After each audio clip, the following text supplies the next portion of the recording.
सर्वदा सर्वकार्येषु नास्ति तेषां मंगलम येषां हृदयस्थो भगवान मंगलायतनो हरि।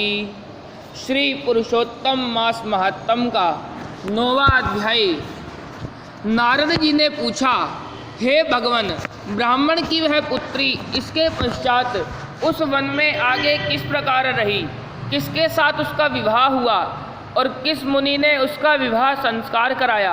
श्री नारायण बोले, पिता के शोक में डूबे रहकर इस प्रकार बहुत सा समय बीत गया। एक समय सहसा ही उस वन में महाक्रोधी दुर्वासा ऋषि उसके निवास पर आ पधारे और उसकी यह दीन दशा देखी। उनका सिर महादेव शंकर की भांति जटाओं से ढका था। श्री कृष्ण अर्जुन से बोले, ये दुर्वासा वही ऋषि हैं जिन्होंने तुम्हारी माता की पूजा से प्रसन्न होकर उन्हें देव आवाहन शक्ति प्रदान की थी। एक बार रुक्मिणी के साथ जाते समय मैंने उन्हें रथ में बिठा लिया था।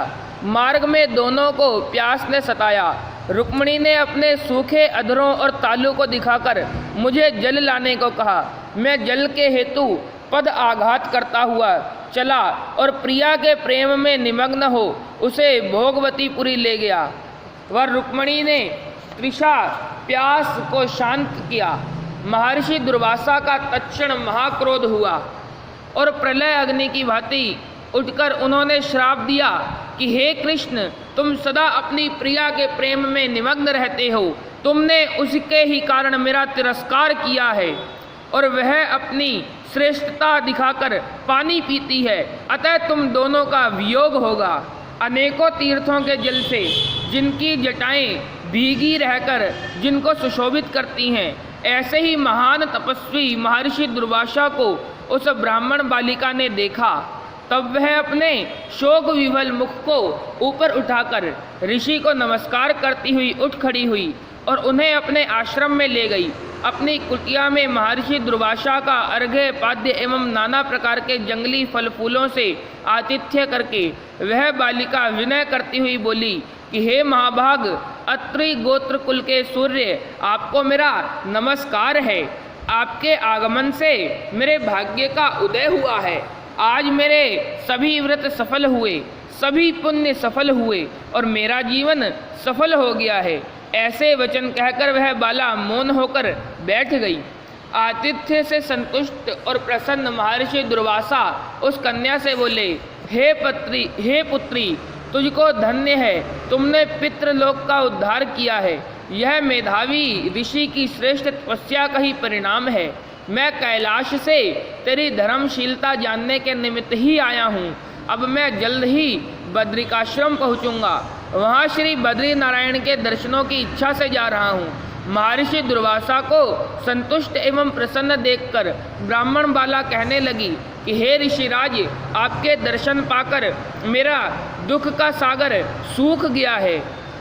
भविष्य में भी मुझे अपने अशुभ की संभावना दिखलाई नहीं देती। हे कृपालु, क्या आप इसके विषय में नहीं जानते? कृपया करके इस अग्नि से मुझे बचाइए। हे तपस्वी, शीघ्र ही मुझे उचित उपाय बताओ। मुझसे विवाह करने की कोई भी इच्छा नहीं करता, इससे तो मैं शूद्रा हो जाऊंगी। इसी भय से मैं सो नहीं पाती, भोजन की इच्छा नहीं होती। हे मुनिराज, अब तो मृत्यु के अतिरिक्त और कोई मार्ग ही नहीं सूझता। इस प्रकार पुरुषोत्तम मास महात्म का दुर्वासा ऋषि आगमन नामक 9वां अध्याय संपूर्ण हुआ। बोलो गोविंद भगवान की जय। श्री कृष्ण गोविंद हरे मुरारी, हे नाथ नारायण वासुदेवा। श्री कृष्ण गोविंद हरे मुरारी, हे नाथ नारायण वासुदेवा। बोलो वासुदेव भगवान की जय। बोलो पुरुषोत्तम भगवान की जय।